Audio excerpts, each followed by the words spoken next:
Welcome to Beena's Dubai kitchen. நான் இன்னைக்கு வெள்ளை பூசணிக்காய் வச்சு மோர் குழம்பு வைக்க போகிறேன். வெள்ளை பூசணிக்காய் வந்து நான் 1/4 கிலோ எடுத்திருக்கேன். அது தோல் எடுத்து சுத்தம் பண்ணி கழுவி வச்சுருக்கேன். அதுக்கு அரைக்க வேண்டியது வந்து 1/4 கப்பு தேங்காய், சீரகம், 2 பச்சை மிளகாய், சின்ன வெங்காயம், இஞ்சி எடுத்திருக்கேன். அதுக்கப்புறம் அதுக்கு போட வேண்டியது வந்து 2 பெரிய ஸ்பூனில் நான் கடலைப்பருப்பு எடுத்திருக்கேன். அதுக்கு வந்து இது நம்ம தாளிக்க வேண்டியது வந்து கடுகு, உளுத்தம்பருப்பு, காஞ்சி மிளகாய், கருவேப்பிலை, பெருங்காயத்தூள். அவிக்கிறதுக்கு வந்து இந்த பூசணிக்காய் அவிச்ச பிறகு நம்ம போட வேண்டியது உப்பு, மஞ்சத்தூள்.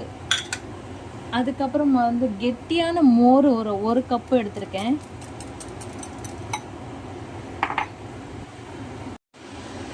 நான் வந்து 1/2 லிட்டர் தண்ணி ஊற்றுறேன். காய் அவிக்க போடுவோம். காயை ஃபஸ்ட்டு அவிச்ச பிறகு நம்ம மஞ்சத்தூள், உப்பு, பெருங்காயத்தூள் போடலாம். அடுப்பில் வேக போட்டுருவோம். நீங்கள் வந்து வெள்ளரிக்காய் வச்சு கூட பண்ணலாம். நான் வெள்ளை பூசணிக்காய் எடுத்திருக்கேன். வெள்ளரிக்காய், வெண்டைக்காய் இது வச்சு கூட நீங்கள் பண்ணலாம் மோர் குழம்ப. வெண்டைக்காய் மோர் குழம்பு வந்து ஃபஸ்ட்டு நீங்கள் வெண்டைக்காயை வறுத்துட்டு அதுக்கப்புறமா மோர் குழம்புல போடணும். அரைக்க வேண்டியதை பார்ப்போம். பச்சை மிளகாய் போடுறேன், சின்ன வெங்காயம் போடுறேன், இஞ்சி போடுறேன், சீரகம் போடுறேன், தேங்காய் போடுறேன். அதுக்கப்புறம் ஊற வச்ச கடலைப்பருப்பு போடுறேன். இது நல்லா நைஸாக அரைச்சி எடுப்போம். நல்லா நைஸாக அரைச்சி எடுத்துட்டேங்க. இங்கே பாருங்க, நல்லா நைஸாக அரைச்சிட்டேன். இது மாதிரி தான் அரைச்சி அதில் ஊற்றணும். காய் கொஞ்சம் அரை வேக்காடாக வந்துருச்சு. நம்ம மஞ்சத்தூள், உப்பு, பெருங்காயத்தூள் போடலாம். தாளிக்கும் போது கூட போடலாங்க. பெருங்காயத்தூள் ஒன்றும் இல்லை, நான் அவிக்கும் போதே போடுறேன்.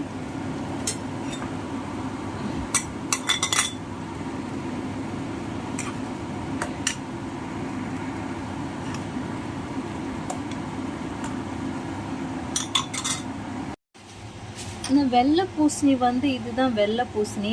இந்த வெள்ளை பூசணி பாதி கால்வாசி எடுத்திருக்கேன். இது 1/2 கிலோ உள்ளது, நான் கால்வாசி எடுத்திருக்கேன். காய் நல்லா வெந்துருச்சு. நம்ம அரைச்சி வச்ச மசாலையை போடுவோம்.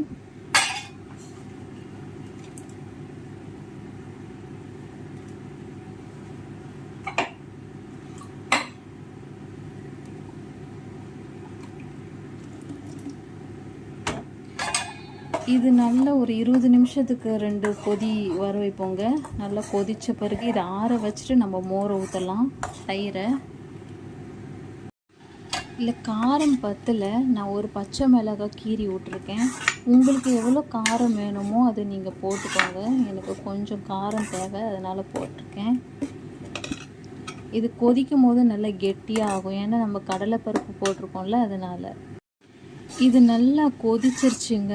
ஒரு 20 நிமிஷம் கிட்ட நான் கொதிக்க வச்சுருக்கேன்.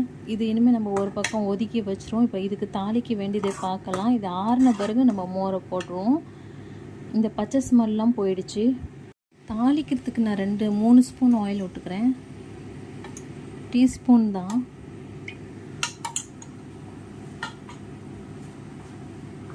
அதுக்கு வேண்டியது எல்லாமே போட்டுருவோம். நல்ல கடுகு, உளுத்தம்பருப்புலாம் பொரிஞ்சிட்டு வந்துடுச்சு. நம்ம பெருங்காயத்தூளும் போடுவோம். ஏற்கனவே அவிக்கும் போதும் நான் போட்டிருக்கேன். இதில் போட்டாலும் வாசனையாக இருக்கும். கொஞ்சம் தான் போட்டிருக்கேன். அடுப்பு ஆஃப் பண்ணிடலாம். ஆறின பிறகு நம்ம இதை போடுவோம். மோர் கலந்து விட்டுடலாம்.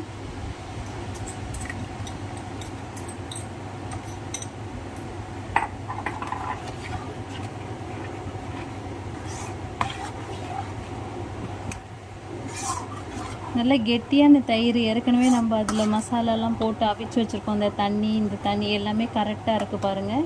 இது ஆறின பிறகு நம்ம சாப்பிட்டோம்னா ரொம்ப டேஸ்ட்டாக இருக்கும். உப்பு இருக்கான்னு பார்ப்போம். உப்பு, புளிப்பு எல்லாம் கரெக்டாக இருக்குது. இந்த தாளித்து இது போடலாம்.